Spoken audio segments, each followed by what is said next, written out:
Hey everybody, it's Jason Blaha here, and today I want to chat with you guys a little bit about when a lifter might want to consider going from a full body to an upper-lower split. And what I want to make clear here is that those are generally these days the only form of training setups that I recommend. It's the only type I write for my own clients. So before people say, well, what about other types? That's your own purview, but I don't think that there is any advantage for anyone other than extremely elite, world-class level athletes who are under the guidance of a coach who has a reason to deviate from that. I don't think that there is a single benefit to doing anything else, and that's why I state that. I'm not saying you can't do it. I'm not saying you won't make great gains doing it. I'm saying I don't see any benefits. I think that you can get everything that you need out of those two modalities. So usually we put novice lifters on, like a full body 3-day-a-week program. It is vastly successful. Many coaches in many disciplines successfully do this with lifters. It works very well. It tends to get them a good balance of total training volume versus fatigue versus frequency. Because realistically, novice lifters can recover fairly quick. They can handle pretty heavy workloads relative to their strength. All right, they can handle heavy workloads relative to their strength on big exercises at a pretty high frequency. And because we know they're not going to grow beyond about 24 hours after each workout, a 3-day-a-week full body tends to give them maximum muscle protein synthesis uptime. Now, on that latter, I will state that doesn't seem to work that well or be that amazing for more advanced lifters, meaning you can't stay growing all the time. It just doesn't work.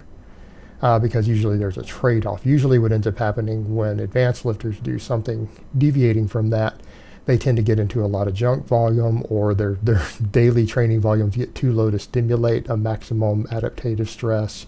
So I don't even endorse like the 6-day-a-week programs, trying to get everything in 3 times, or things like a push-pull legs 3 times a week. It ends up being generally just wasted sessions that you could do, spend doing conditioning work or something.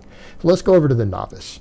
It works very, very well, because they don't need more than the basic exercises. And I'm not saying a novice can't do some curls or something. If they really and truly and deeply want to do some curls, do some curls. Okay, it's not going to be the end of the world. And that's what we need to remember when we get into these mindsets for lifters. Look, we can say this is all you probably need, but if someone feels the great need to do something else, or they need it for their personal satisfaction, that's fine. Let them do it. Right? Let them do it. As long as it doesn't hurt their progress by doing something silly. But no one's arms are going to grow slower because they do 4 or 5 sets of curls every week, right? It's probably not going to happen. They're probably not going to do any damage. Most of the time. I mean, people will find a way to mess stuff up. But pretty hard to mess that up at that point. Unless they start doing 25 sets of curls, then it's going to be a problem, because then all their rowing and chins are going to suffer. But that's fine. That's what they can do. Be perfectly acceptable. Usually though, we at a certain threshold, when we start needing more training volume for a given muscle, that's when we go to an upper lower. And when I state that, I want people to understand, I don't mean that we need to go more than that, because an upper lower is a setup to where you can hit your pretty much probably your maximum effective volume and possibly your maximum recoverable volume in a 4-day cycle, right? So because you can do up to 10 really hard work sets for each muscle in your lower body and an upper lower.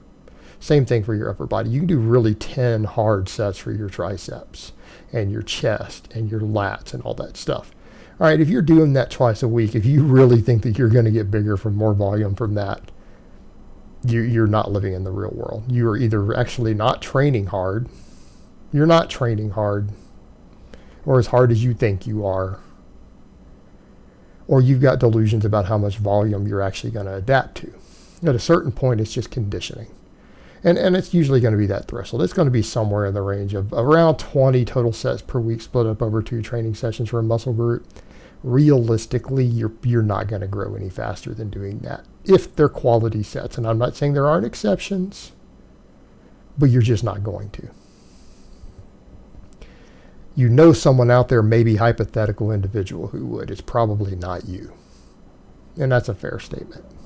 So back over to the point. We get to a point, though, to where we need more individual volume for most of our muscles at a certain point if you stop progressing. Now, could someone who's still a novice lifter bridge the gap if they wanted by doing more GPP work or metabolic conditioning on their off days? Yes.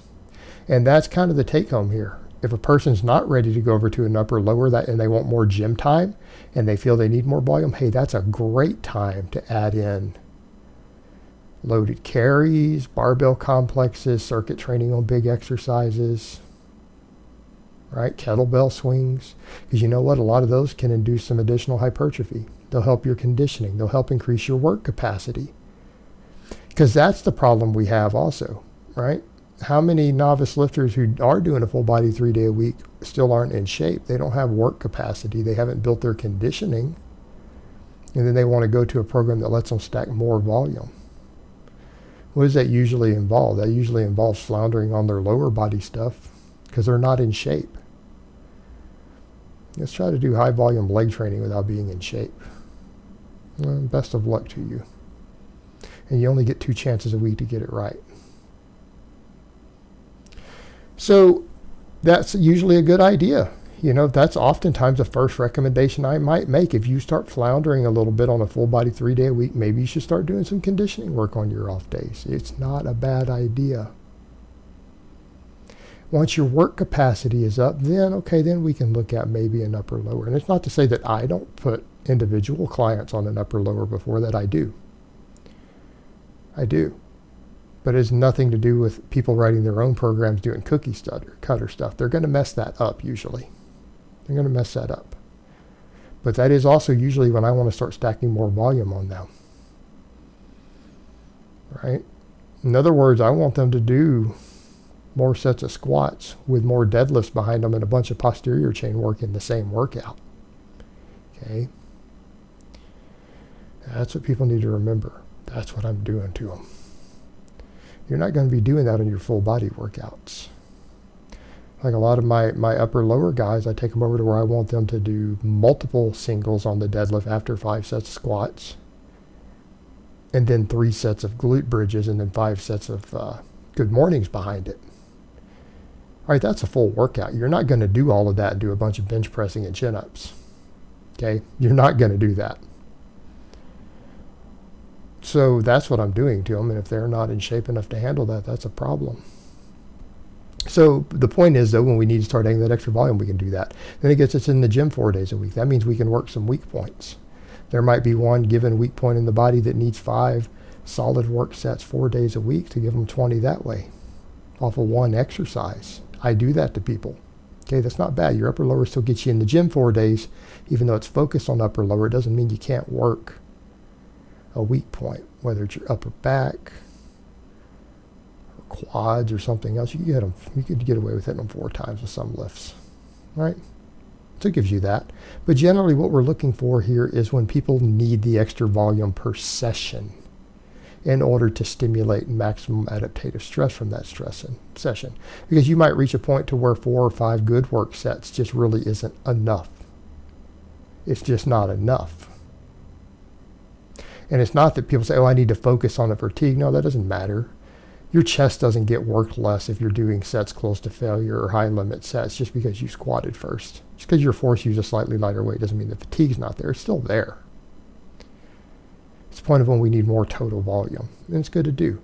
Also, it's really helpful when we want to program periodized training, especially if we want to do any sort of concurrent periodization where we want to train more than one modality in the same week in a sequence. Okay, it gets real useful for that. It's very helpful for that because it lets us manipulate volume better. We can hit the different modalities, but we're still keeping everything being hit directly twice a week. It doesn't mean you still can't do conditioning on the off days. But that's usually my go-to. Like the first response I usually have to a novice who says, well, I want to be in the gym more than 3 days a week. I want to do something more than 3 days a week. All right, great. Let's do general physical preparedness on the other days. Why don't you do that first? And it's the same thing when we get over to the upper lower. People will say, well, I don't feel like 4 days of training is good enough every week. Well, great. That's a great opportunity to work on your conditioning work. That's a great opportunity to get in shape. I agree. But we don't need to do barbell work. We don't need to do training. You come in and do some loaded carries. You come in and do kettlebell swings. You come in and do some extra lower back work, some extra ab work. Yeah, there you go. I think that's totally viable at that point. But it's not part of your normal resistance training. All right, guys, well, that's really all I have to say on that today. I hope it's been informative, and I will talk to you guys next time.